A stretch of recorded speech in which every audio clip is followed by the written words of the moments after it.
History has come around to repeat itself in many ways in Afghanistan. The Taliban, which had found itself vanquished in the 2001 invasion by the US-led NATO forces, has retaken Kabul, just as they had in 1996. Similarly, many of those who battled the Taliban oppression a whole generation ago as the famed Northern Alliance are once again taking up positions against their old foes. In fact, if one were to take a look at the leadership of the second resistance, one would be forgiven for thinking that we are in somewhat of a time loop.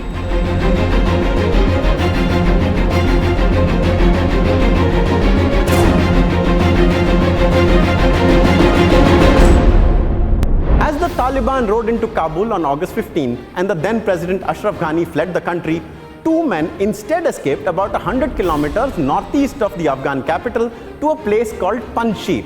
And it is they who have constituted this new National Resistance Front of Afghanistan, which is giving the Taliban and other assorted Pak stooges sleepless nights. The first of these men is one who has remained relevant in Afghanistan's particular brand of dog-eats-dog political military equilibrium for decades, despite being only 48 years old. Amrullah Saleh, the first vice president under Ghani, allegedly survived 2 attempts on his life as he made his way to Panjshir. And upon reaching there, he declared himself the caretaker president of Afghanistan by upholding a provision to that effect in the country's constitution. Amrullah Saleh is a serious man. He was a fighter in the old Northern Alliance and became Afghanistan's chief spy master and intelligence chief in the governments that came in under American supervision after the post-9/11 invasion. Known to be a hard taskmaster, Saleh's competence is beyond doubt, and his unwillingness to play political games is evident in the startling fact that he had informed Pakistan of Osama bin Laden's whereabouts in Abbottabad all the way back in 2006. Parvez Musharraf hadn't acted then, but the Americans did 5 years later. Saleh's disdain for Pakistan's meddling in Taliban is also evident. In fact, speaking to Republic about Pak Foreign Minister Shah Mahmood Qureshi jetting off to neighboring countries to seek building of bridges with the Taliban, Saleh was the first to dub Imran Khan's stooge Qureshi as, quote, Taliban's foreign minister.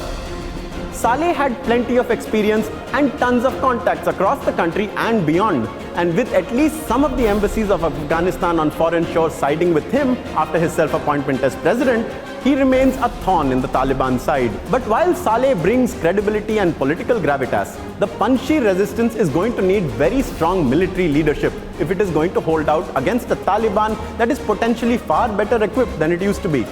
We don't want to take part in the Taliban emirate. We don't recognize it. We don't see it as legitimate.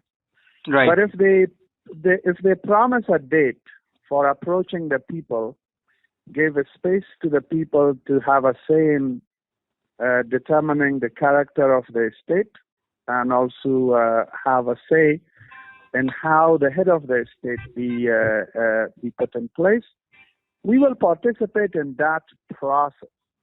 Until that process, we are telling them we can come to some type of ceasefire, whereas we retain our autonomy, Right. and we will have our national flag hoisted.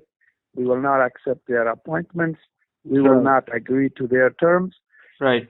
And if they don't agree to these conditions, and if they go the military path, we are prepared.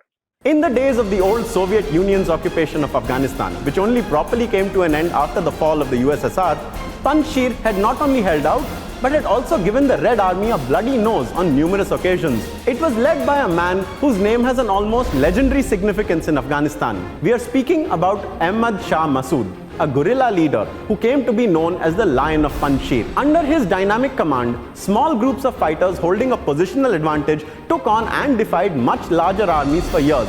Massoud's name and image are still iconic in the region, that is Panjshir, that remained an anti-Taliban bastion in the Taliban's heyday and also remained unconquered after Massoud's death, which happened by assassination and treachery. 2 days before Osama bin Laden's Al-Qaeda carried out the 9/11 attacks using hijacked passenger planes to bring down the World Trade Center towers in New York and a segment of the Pentagon and killed almost 3,000 people in the process, 2 days before that, Al-Qaeda terrorists disguised as Arab journalists had visited Ahmad Shah Massoud, claiming they wanted to interview him. Along with their cameras, however, they also carried bombs. And that is how the Lion of Panjshir met his end, in a cowardly suicide bombing. However, he has left a legacy behind, not only as a name and symbol, but also more tangibly with his son, 32-year-old Ahmad Massoud.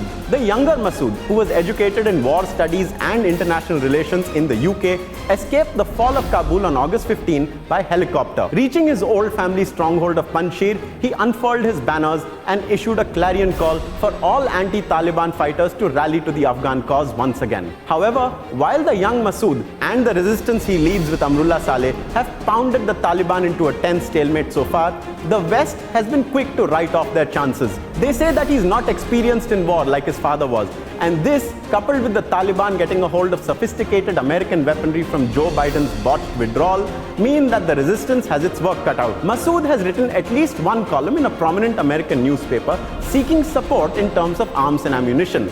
But the Biden administration is unlikely to answer, lest doing so anger the Taliban, with which the Trump administration had struck up a hackneyed deal, which Biden doesn't seem keen to scupper. In the days of his father, supply lines used to run from Tajikistan, and assistance would also come in from India and Iran, while Pakistan and the ISI empowered the Taliban. The Northern Alliance then had fought for a more inclusive Afghanistan, where Tajiks and other minorities could live alongside the majority Pashtuns in a moderate Islamic republic, rather than the Taliban's hard-line, regressive, oppressive and male-dominated society. The new Northern Alliance's goals aren't clear as yet.